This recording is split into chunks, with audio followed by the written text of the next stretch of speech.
What is going on, all you Pokemon collecting maniacs out there? This is Ryan, the PikaPikaPapa, and I'm gonna be honest with you, I don't even know where to start. I don't know how to start. The last 30 days have just been, it's been incredible. It has been amazing. It is something that I personally haven't seen in my Pokemon and especially my card collecting days ever since things got hot in the pandemic. And I don't think it's really fair to compare what's going on in the Sword and Shield era, which is a very microcosm of the Pokemon hobby right now, to what happened in the hobby as a whole during the pandemic, right? Everything Pokemon got hot during then. But right now we're seeing some crazy price movements in the Sword and Shield space specifically. But the price gains, they're just incredible. They're amazing. And one of the things that we do on this channel every single month is we aggregate the value of the top 20 cards from every single Sword and Shield set that has a booster box. Now, we do it for Sword and Shield, we do it for Sun and Moon, which is going to come out on Monday. We also do it for XY, which I'll share with you later on in the month. But the reason I did the Sword and Shield one first this month is because obviously we're all talking about Sword and Shield. It is the crazy hot thing to be in right now.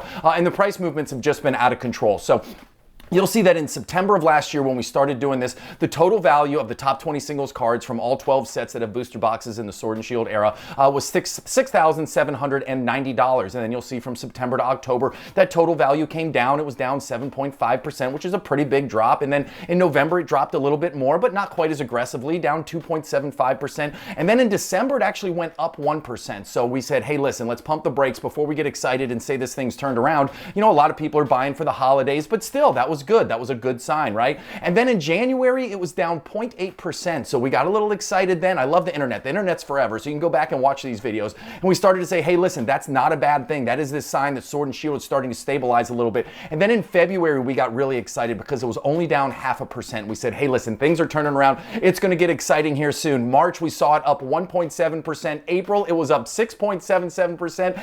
And then from April to May, goodness golly almighty, it is up almost 36%, up 35.69% to be clear. It is just an incredible growth that we have seen over the last 30 days. And it's exciting, but I also want to ground everybody. Like that kind of growth month over month, it's just not sustainable, right? Unfortunately, I think a lot of this is driven because all the booster boxes are selling out. And so people are, I won't say panicking, but they're trying to get their hands on these final Sword and Shield chase cards. And they're just buying them up as fast as they can. And that's a little bit of a FOMO mentality, but I also agree that Sword and Shield is an amazing era. I think it's one of the greatest eras in recent memory. I think the artwork in here is absolutely incredible. Artworks have set the bar so high. I don't know if Scarlet and Violet or even the set after that, the era after that, will be able to match it. You know, I just think there's a lot of positive things about Sword and Shield. And as you look about this, remember, again, this is the top 20 cards from all 12 sets. This is 240 cards, right? So this is beyond just alt arts that are going up. We have trainer gallery cards that are going up. We just have awesome artwork that's increasing all around. So it's not just concentrated into those artworks. You're going to see all kinds of things that are going up. So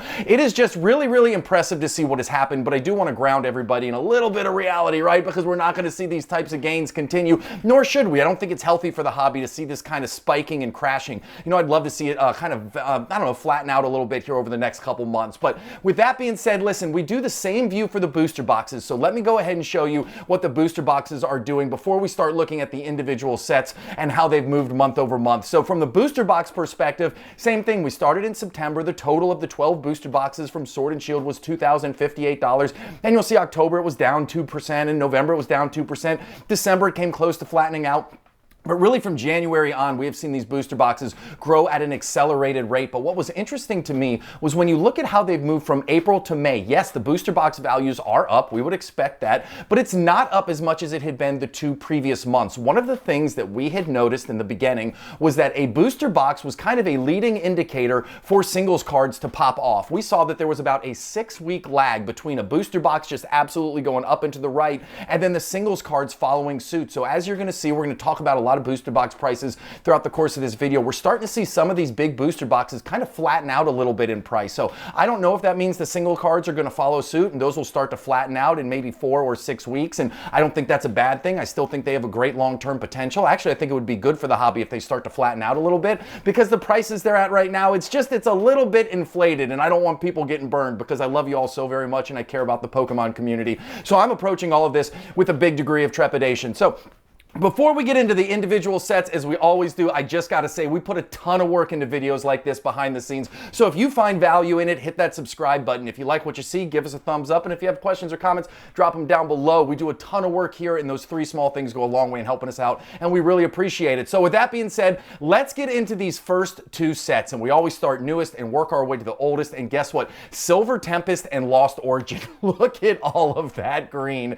Absolutely insane to look at that. Now, I have been getting a ton of requests from some of my absolute favorite subscribers out there to do a view on Silver Tempest, right? We've done one on Lost Origin, we've done one on Brilliant Stars, I did one on Crown Zenith last week. So I've got one coming out on Sunday on Silver Tempest, and I think it is going to be a surprising take that not a lot of people anticipate, but I'm excited to do that video. There's all kinds of awesome cards, both in Lost Origin and Silver Tempest, obviously the 2 last sets to drop that include booster boxes from the Sword and Shield era. And one of the things that you're going to notice throughout this is look at the top 3 cards. I mean, the top 3 cards are absolutely going crazy, right? They're busting off like you haven't seen before. We know the big chase cards are going through the roof. Some of the prices we'll look at in a minute are absolutely incredible. But what I want to call out is it's not just the big one, right? We're starting to see the number 2 card, number 3 card, number 4 card. I mean, heck, if you look at Lost Origin right there, the top 5 are all up double digits plus. It is just incredible to see how people are piling into all of these, different Sword and Shield singles cards as the booster boxes have been selling out. Now, one of the things I talked about early on is the patterns that we've been able to identify, and we had some call outs last month when we did this video. We said, listen, don't sleep on Lugia and Silver Tempest. We said, take lessons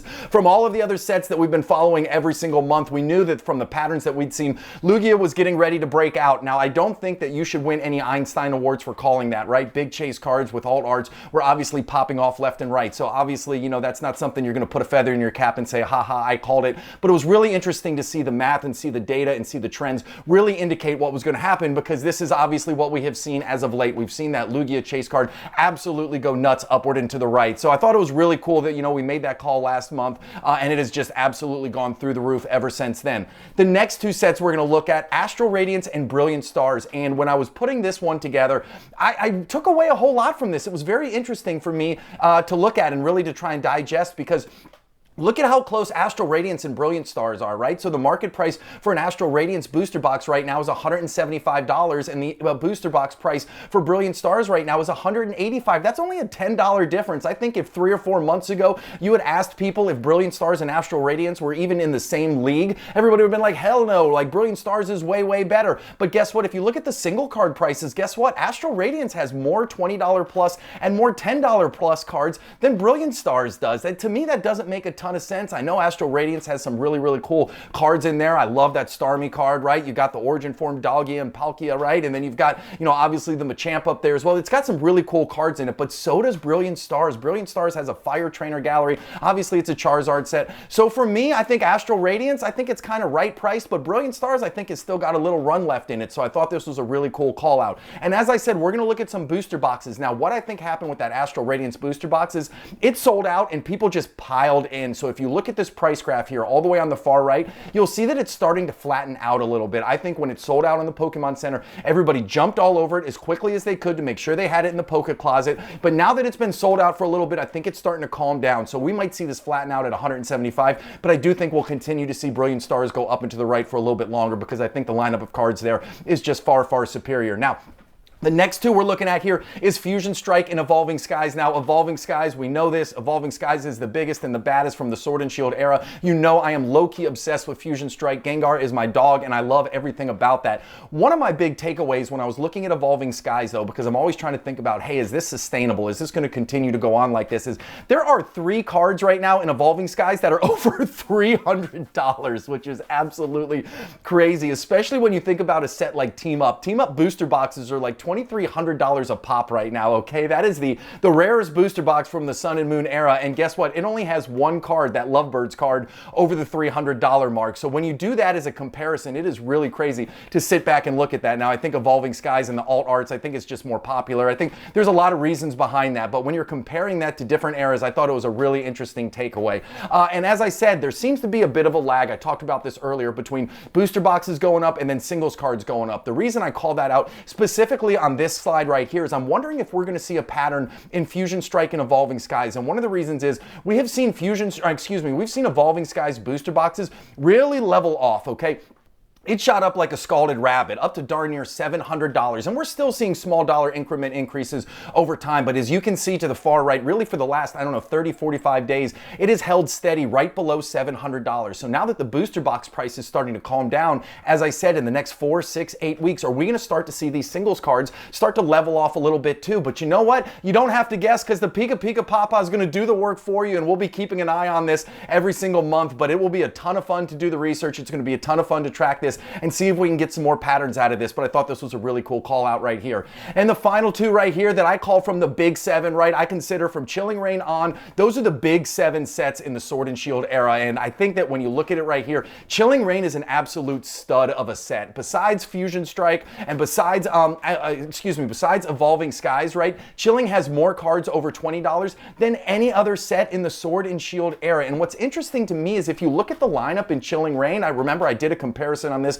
the other day to Twilight Masquerade because they both launched at the exact same time. Well, when you look at the cards in Chilling Reign, there's just not a lot of big names in there, but there is a lot of amazing, amazing art, and I love that about this hobby. You don't need the biggest and the baddest names, you just need some incredible artwork, and Chilling Reign obviously has that. Now, Battle Styles doesn't make it into my big seven, and I think rightfully so. I don't think Battle Styles has quite the amount of oomph and, you know, love behind it that all the other sets does. But we called it last month too. We said, listen, don't sleep on Battle Styles. As all of these Sword and Shield sets start to sell out at the Pokemon Center, do not sleep on Battle Styles. It's got that Sleepy T-Tar in it, which has seen a 52% jump from last month to this month. It does have some alt arts in it, and I think as the pickings get slim for Sword and Shield products, I do think this will be one of the first ones that people pile into. And we have seen that a little bit over the last month. We're starting to see that booster box creep its way up. Now, this booster box is going to be hot on the secondary market because guess what? The market price right now is still below MSRP on the Pokemon Center. So I don't think this is going to sell out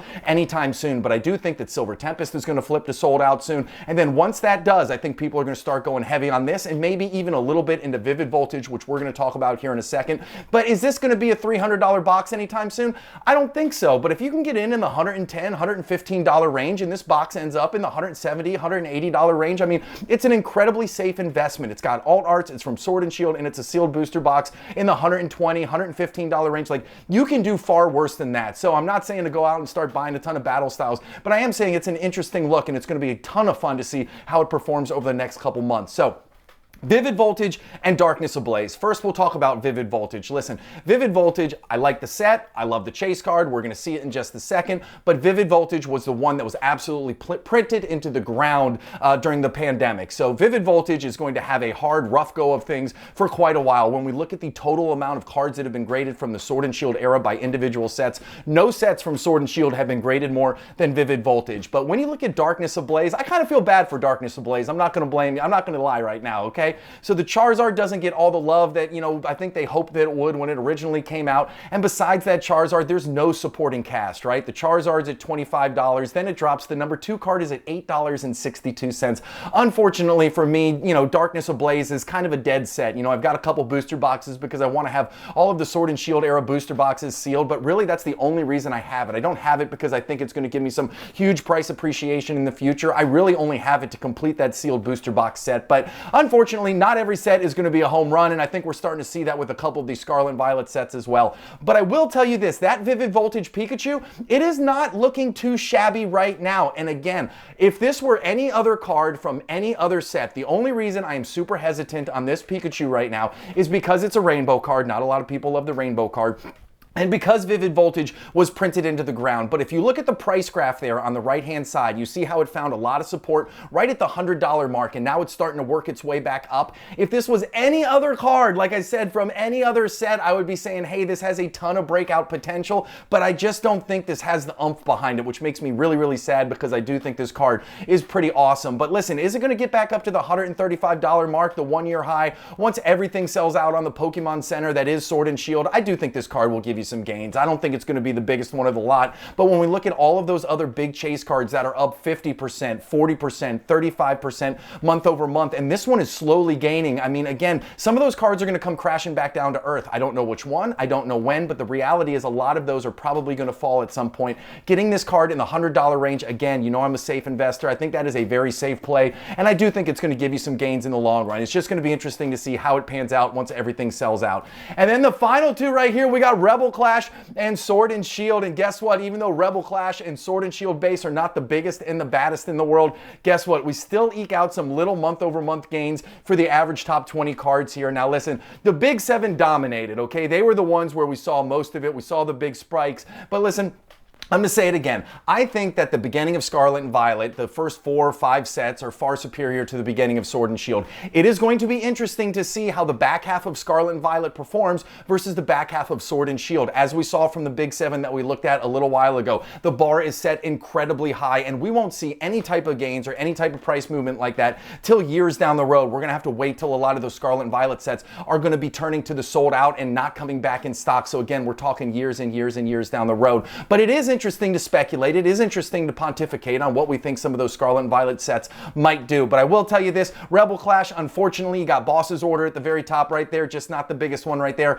I am a huge fan of Marnie, obviously, at Sword and Shield, but even she can't maintain a lot of momentum here. But I will say this, at least the Sword and Shield booster box saw a little bit of a bump over the last month. The Sword and Shield booster box was all the way down right at the $270, $280 mark, and then it continued to go down to $260, but now it is shot back up. It's right up around the $280, $290 mark. So hey, listen, some people are finding some love in the Sword and Shield booster box. So as I said, listen, on Sunday we're going to be talking Silver Tempest. I can't wait to do a super deep dive into that set. If you made it to the end of the video and you like this type of analysis, hit that subscribe button if you haven't already. If you like the content, give us a thumbs up, and if you have questions and comments, drop them down below. I appreciate you all more than I can say. I hope you have an epic one, and I'll talk to you soon. See you later, everybody. Bye.